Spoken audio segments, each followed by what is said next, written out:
Hello दोस्तों, नमस्कार। एक बार फिर से हम आप लोगों का अपने इस YouTube चैनल पर स्वागत करते हैं। मित्रों, आज का जो हमने टॉपिक लिया है उसके अंतर्गत हम लोग डिस्कशन करने वाले हैं कंप्यूटर वायरस क्या होते हैं एवं इसके बचाव का क्या क्या हम लोग कर सकते हैं। यानी कंप्यूटर वायरस क्या होंगे, इनके टाइप्स ऑफ वायरसेस के बारे में हम बात करेंगे और इसके प्रिकॉशंस क्या हो सकते हैं उनके बारे में हम लोग परिचर्चा करने वाले हैं।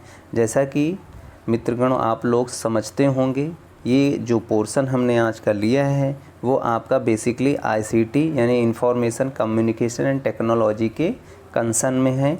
तो उसी से रिलेटेड यह वीडियो हम लोग यहाँ बना रहे हैं, क्योंकि एग्ज़ाम के पॉइंट ऑफ व्यू से भी ये बहुत ही इम्पॉर्टेंट होने वाला है। ठीक है, तो जो भी व्यक्ति आईसीटी पढ़ना चाहते हैं वो चैनल के साथ जुड़े रहें। हम बहुत सारे वीडियोस यहाँ पे आपको आईसीटी से रिलेटेड दिए भी हैं और वर्तमान में भी दे रहे हैं और भविष्य में देते रहेंगे। तो आइए शुरू करते हैं कंप्यूटर वायरस तथा इसके बचाव के अंतर्गत क्या क्या हम लोग सीख सकते हैं और ये कहाँ से प्रारंभ हुआ, इसका बिल्कुल हम बेसिकली इसके हिस्ट्री से हम लोग काम करने का प्रयास करेंगे। तो जो कंप्यूटर वायरस वास्तव में कोई जीवाणु ना होकर एक खतरनाक सॉफ्टवेयर प्रोग्राम होता है। अगर आपसे पूछा जाए कि ये क्या होता है तो सबसे पहले आपके दिमाग में होना चाहिए ये किसी तरीके का जीवाणु नहीं है, यह एक खतरनाक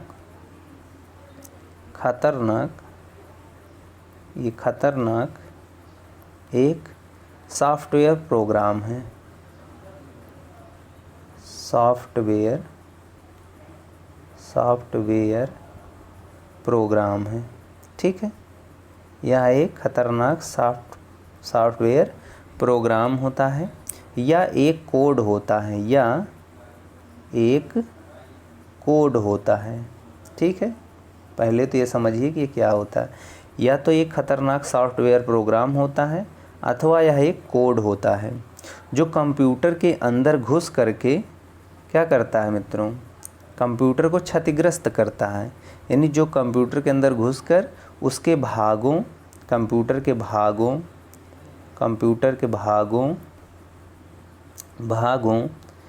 तथा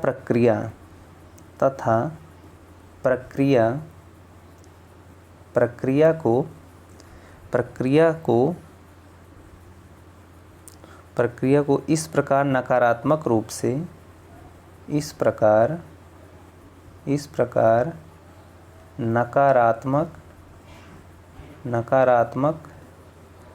से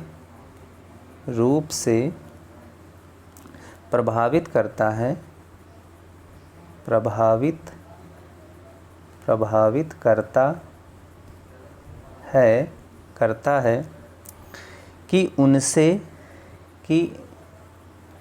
उनसे संबंधित या संग्रहित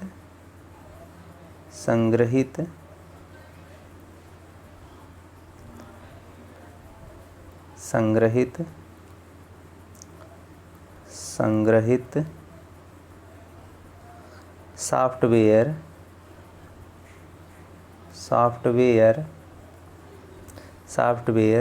व प्रदत्तों से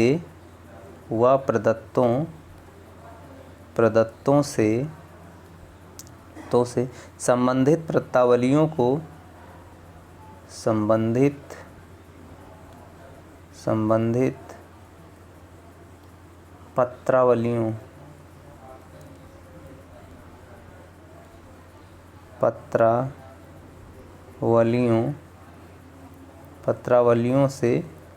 को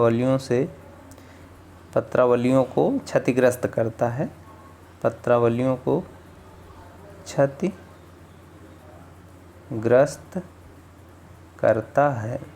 ठीक है, तो ये इसका जो है बेसिकली डेफिनेशन हुआ।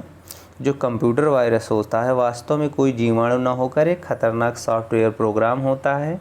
ठीक है, जो कि कंप्यूटर के अंदर घुसकर उनके भागों तथा प्रक्रियाओं को इस प्रकार से नकारात्मक रूप से प्रभावित करता है कि उनसे संग्रहित सॉफ्टवेयर व प्रदत्तों से संबंधित जो पत्रावलियाँ हों या को क्या करता है, क्षतिग्रस्त कर देता है। ठीक है, तो ये हुआ कंप्यूटर वायरस के बारे में कुछ जानकारी बेसिकली। अब हम इसके थोड़ा सा हिस्टोरिकल पॉइंट ऑफ व्यू को ध्यान से देखेंगे, यानी इसके जो हिस्टोरिकल या ऐतिहासिक व्यूज़ क्या थे इसके बारे में थोड़ी सी परिचर्चा करेंगे। तो सबसे पहले अगर हम इसमें बात करें तो सन 1983 में, ध्यान से देखिएगा मित्रों, सन 1983 में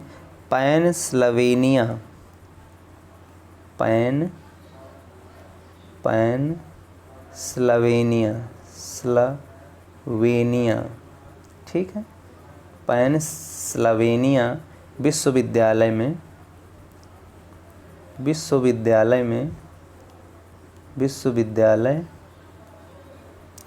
के डॉक्टर फ्रेडरिक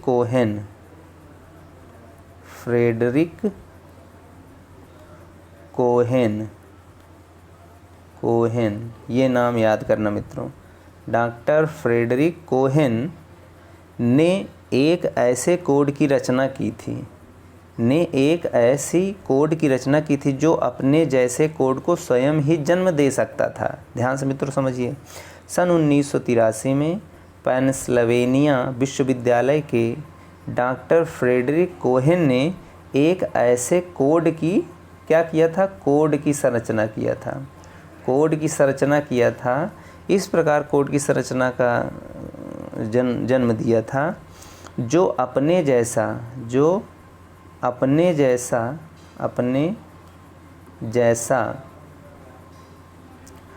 जैसा कोड क्या करता था, उत्पन्न कर देता था। मतलब वह जो कोड उन्होंने जनरेट किया था वो अपने जैसा ही कोड एक उत्पन्न कर दे सकता था, ठीक है। और वही जो है, और उसने इस कोड को वायरस का नाम दे दिया। और उन्होंने जो कोड बनाया था डॉक्टर फ्रेडरिक कोहेन ने, जिस भी कोड को उन्होंने बनाया था उसी कोड का नाम क्या दे दिया, वायरस। तो ये वायरस शब्द कहाँ से आया, इस चीज़ को आपको ध्यान देना है। तो जब डॉक्टर फ्रेडरिक कोहेन ने पेंसिल्वेनिया विश्वविद्यालय में 1983 में एक कोड को जनरेट करते हैं, और वह कोड ऐसा होता है जो अपने ही तरीके का कोड क्या करता है, प्रोड्यूस कर देता है, उत्पन्न कर देता है या पैदा कर देता है। तो इसी कोड को उन्होंने क्या कहा, वायरस का नाम दिया, वायरस, ठीक है, वायरस का उन्होंने नाम दे दिया। परंतु उसका यह आविष्कार उसकी प्रयोगशाला तक ही सीमित रह गया था। मतलब इसका जो प्रयोग था उसके प्रयोगशाला तक ही सीमित रह गया था। तथा दुनिया के सबसे पहले कंप्यूटर वायरस आविष्कारकों में अगर हम आगे थोड़ा सा बात करें तो बेसिकली इस वायरस के बारे में किसने पता लगाया, अब हम लोग ये बात करेंगे। मतलब शुरुआत तो डॉक्टर फ्रेडरिक कोहेन ने कर दिया और ये प्रयोगशाला तक ही सीमित रह गया, लेकिन दुनिया में विश्वव्यापी रूप से अगर वायरस के बारे में कौन जानकारी दिया, इसके बारे में हम लोग अब बात करेंगे।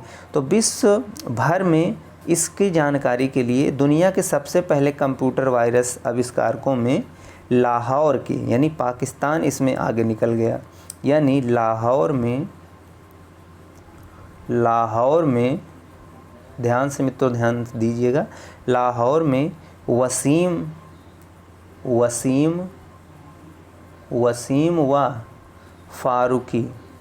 फारूक आबली,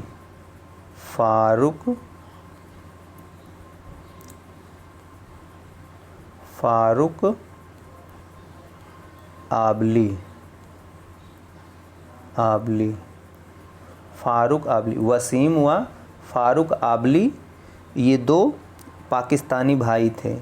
ये दो पाकिस्तानी भाई थे।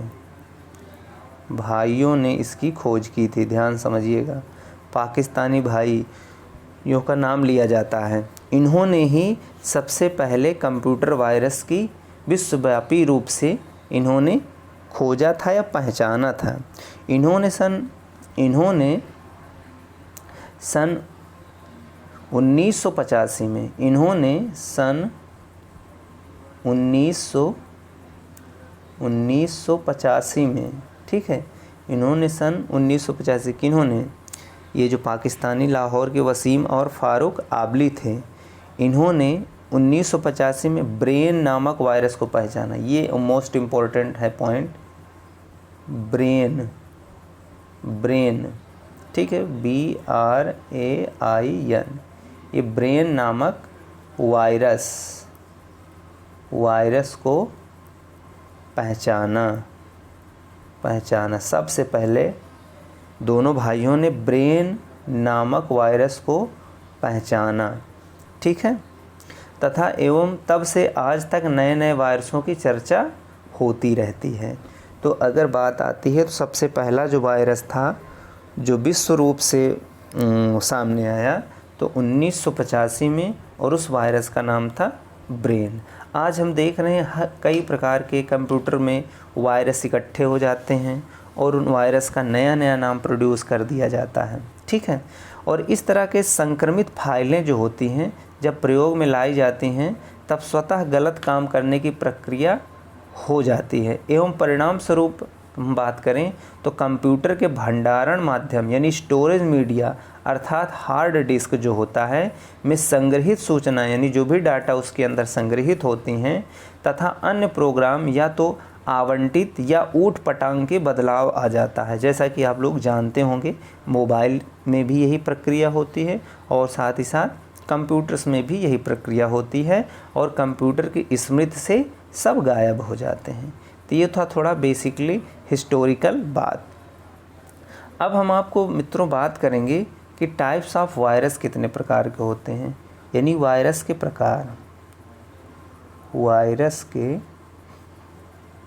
प्रकार कुछ मुख्य रूप से वायरस के प्रकार होते हैं। तो यहाँ से मुख्यतः 2 प्रकार के वायरस होते हैं जिसमें सबसे पहला होता है बिनाइन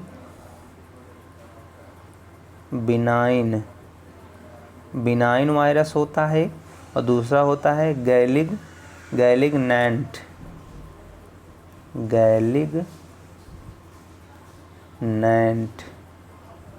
ये जो है 2 प्रकार, बिनाइन वायरस और गैलिगनैंट 2 प्रकार के वायरस होते हैं। अब अगर हम बात करें बिनाइन वायरस के लिए और दूसरी बात करेंगे हम गैलिगनैंट वायरस के लिए। अब अगर हम बिनाइन वायरस की बात करते हैं तो ये जो वायरस होता है ये कुछ कम नुकसान करने वाला वायरस होता है, यानी ये कम नुकसान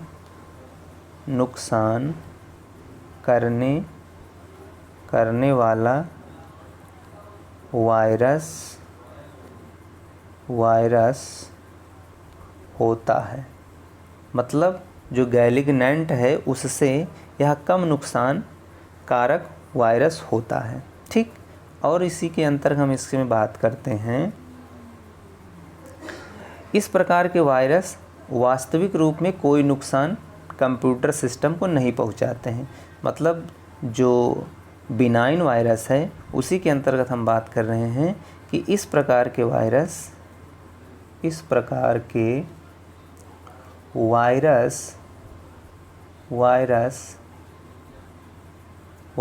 कंप्यूटर को नुकसान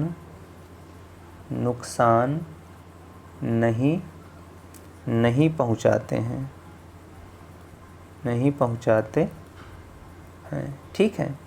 जो बिनाइन वायरस है ये बहुत कमज़ोर वायरस होता है, ये कंप्यूटर को नुकसान बिल्कुल भी नहीं पहुंचाता है, ठीक है, और कंप्यूटर की कार्य क्षमता को भी कम नहीं करता। इस प्रकार के वायरस वास्तविक रूप में कोई नुकसान कंप्यूटर सिस्टम को नहीं पहुंचाते हैं। इनसे कंप्यूटर की कार्य क्षमता तथा गति कुछ कम या धीमी पड़ सकती है। यानी इससे इफ़ेक्टेड क्या होता है कि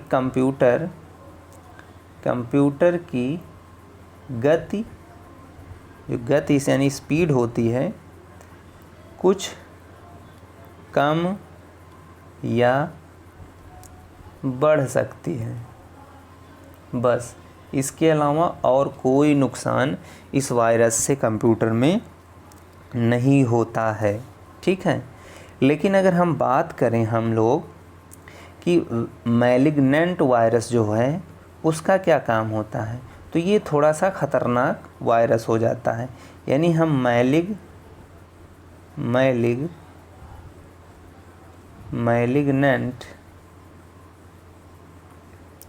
मैलिग्नेंट वायरस की अगर हम बात करते हैं तो थोड़ा सा ख़तरनाक हो जाता है कंप्यूटर के लिए।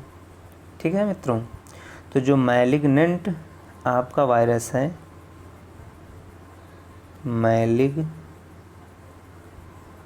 मैलिग्नेंट जो वायरस है ये थोड़ा सा ख़तरनाक होता है। मैलिग्नेंट वायरस जो होता है अधिक क्षति पहुंचाने वाला वायरस होता है। अधिक क्षति पहुंचाने वाला वायरस होता है। ठीक है, इस प्रकार के वायरस कंप्यूटर को बहुत अधिक नुकसान यानी बहुत अधिक नुकसान पहुंचाते हैं, बहुत अधिक नुकसान पहुंचाते हैं। ठीक है, बहुत अधिक नुकसान पहुंचाते हैं। इस प्रकार के वायरस कंप्यूटर को बहुत अधिक नुकसान पहुंचाने वाले सिद्ध होते हैं। सभी फाइलों तथा प्रोग्रामों को क्षतिग्रस्त करके पूरे कंप्यूटर सिस्टम को ठप करने की भी क्षमता ये वायरस अपने अंदर रखते हैं। यानी यह वायरस जो है कंप्यूटर को बंद भी कर सकता है, सिस्टम को ठप भी कर सकता है। ठीक है, फिर हम जो है इस तरीके के कंप्यूटर्स को यानी इन प्रकार के वायरसों से हम लोग बचाव करने का प्रयास करते हैं, जिसके अंतर्गत हम वहाँ पे बहुत सारे स्कैनर्स का यूज करते हैं। बहुत सारे हम लोग स्कैनर्स आदि का इस्तेमाल करते हैं, जिसके द्वारा आप जितने भी बाहरी जो फाइल्स होती है, जैसे आप पेन ड्राइव में आप लेते हैं, पेन ड्राइव हो गया, पेन ड्राइव और भी चिप हो गए, इनमें से कोई बाहरी एक्सटर्नल जो मेमोरीज होती हैं उनको हम अगर जब अंदर किसी भी सिस्टम में अंदर मतलब करते हैं और उससे हम डाटा का आदान प्रदान करते हैं, तो वहाँ से बहुत सारे वायरस उस कंप्यूटर में अंदर चले जाते हैं। तो इस तरीके से हमारा जो है कंप्यूटर में वायरस आ जाता है और उस वायरस से बचाव करने के लिए बहुत सारे सॉफ्टवेयर भी डेवलप किए गए हैं, जो एंटी सॉफ्टवेयर कहलाते हैं, जो एंटीवायरस सॉफ्टवेयर कहलाते हैं। बहुत सारे सॉफ्टवेयर डाल करके हम कंप्यूटर या लैपटॉप या मोबाइल को सेव करते हैं या उनका बचाव करते हैं, और साथ ही साथ हम अपने जितने भी डाटा होते हैं उनको भी सुरक्षित करने का प्रयास करते हैं। तो ये वीडियो मित्रों यहीं तक रखते हैं, फिर मिलते हैं नए वीडियो के साथ। तब तक मित्रों जय हिंद।